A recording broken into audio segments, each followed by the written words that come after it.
name is Jeff and nice to meet everyone. Honestly, I'm making this video because I didn't feel like I really articulated myself that well during the interview. I've been facing some anxiety after quitting my job that I'm trying to overcome slowly. And I hope that one day I overcome it and I can share my story about how I battle anxiety to hopefully inspire others who are going through something similar. But as I'm battling it, I still wanted to give myself a realistic chance of getting into this fellowship because I know how life-changing this program is and I really want to be a part of it.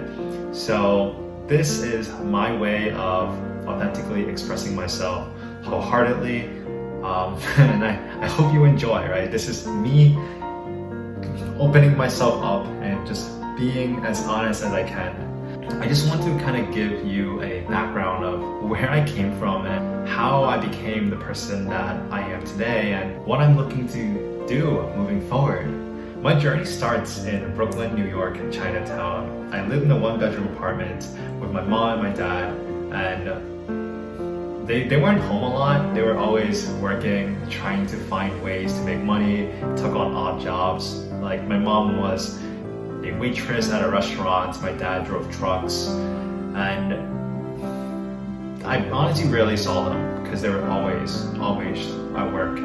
And honestly, seeing my parents or not seeing my parents work so hard, that really motivated me from a very young age to study hard in school because I wanted to leave this situation. I wanted to leave the environment that we're in, and school was the only way I knew how. So I studied hard. I put my head down and I studied hard. And then for middle school, we actually moved away. We moved to Staten Island because my parents thought that, oh, better school district. But honestly, I think that's very debatable. I think if there's one thing that moving to Staten Island did teach me was what it's like to be a minority. Because Staten Island has like 5% Asian, and I was probably the only Asian kid in my class, and being the token Asian kid came with criticism.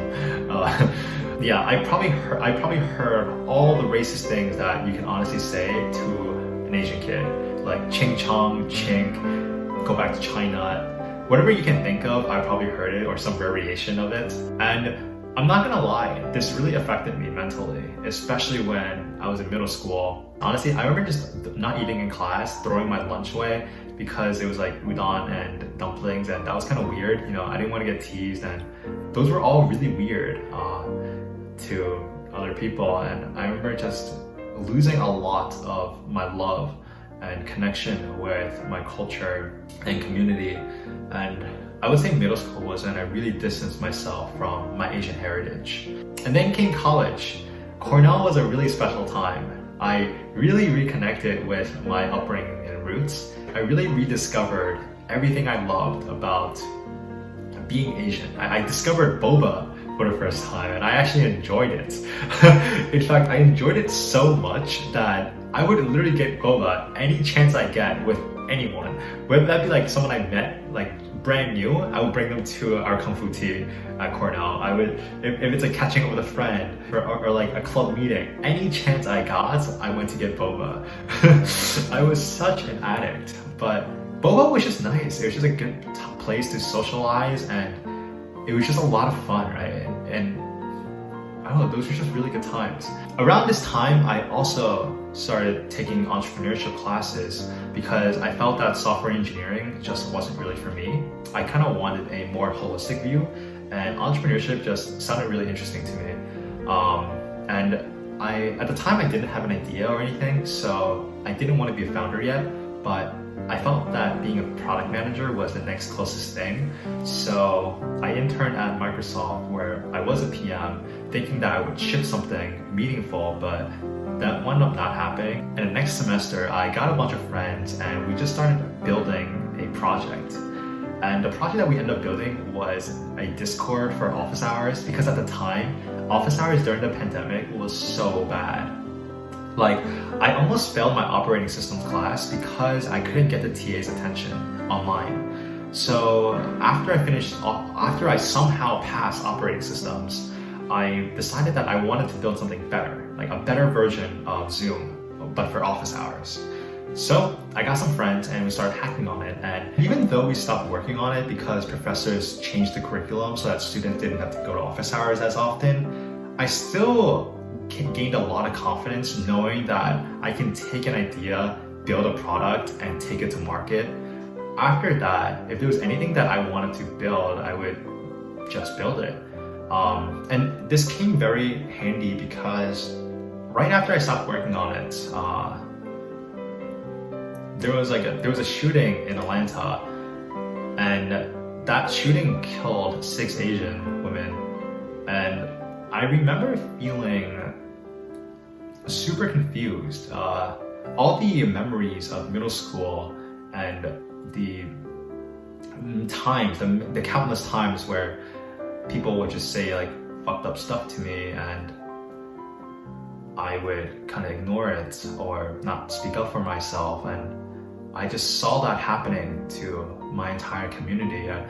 I just saw how those victims could have easily been me or my family, my defenseless little sister, my mom, and even like the classmates, the friends that I made in college. I don't know, it just really tore me apart to know that it could have been them. And I could have lost someone really special to me that day, and for no reason, like because of how we looked, because of our skin color, because of a virus that had nothing to do with me or my community. It honestly devastated me to know that this was the reality that I lived in.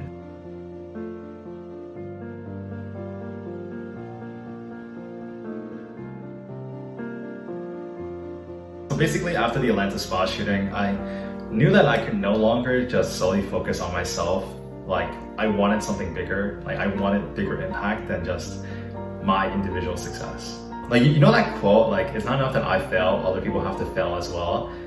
Kind of flip that, and that was exactly how I felt, right? Like, it wasn't enough that I succeeded, I needed other people to succeed around me as well. I wanted my community to feel this confidence that I felt that they can change the world if they wanted to, that they can truly build something out of nothing.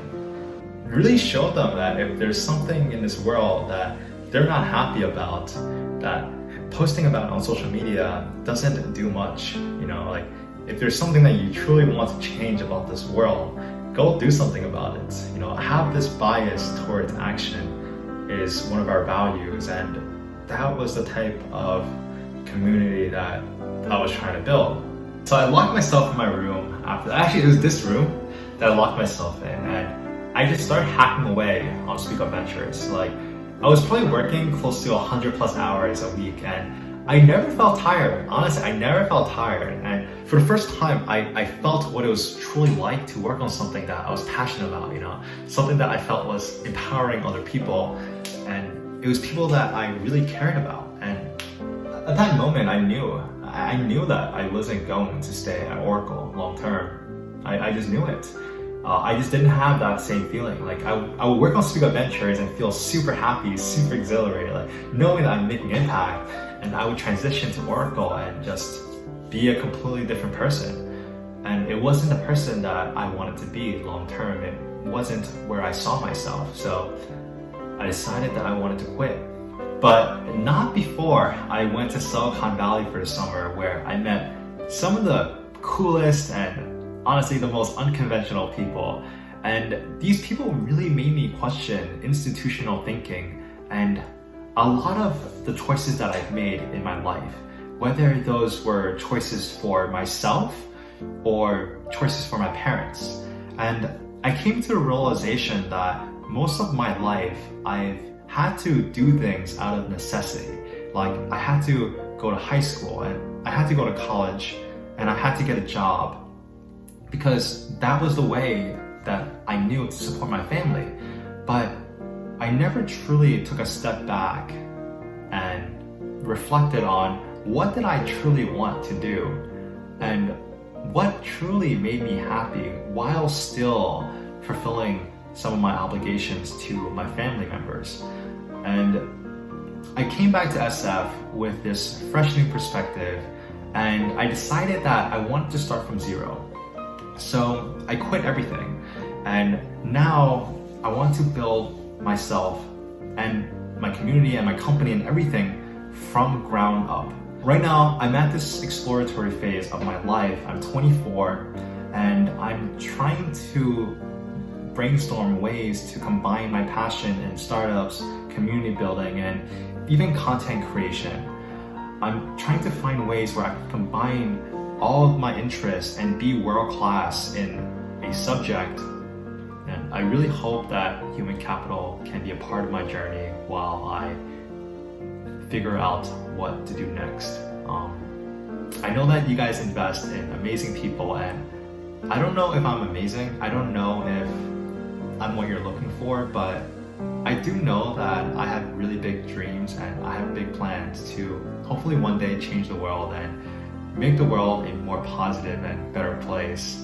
Regardless of what happens, I'm truly grateful and so appreciative for even an opportunity to have gotten an interview with Emma. Like, that meant the world to me, and I will never forget that, like, that opportunity that was given to me.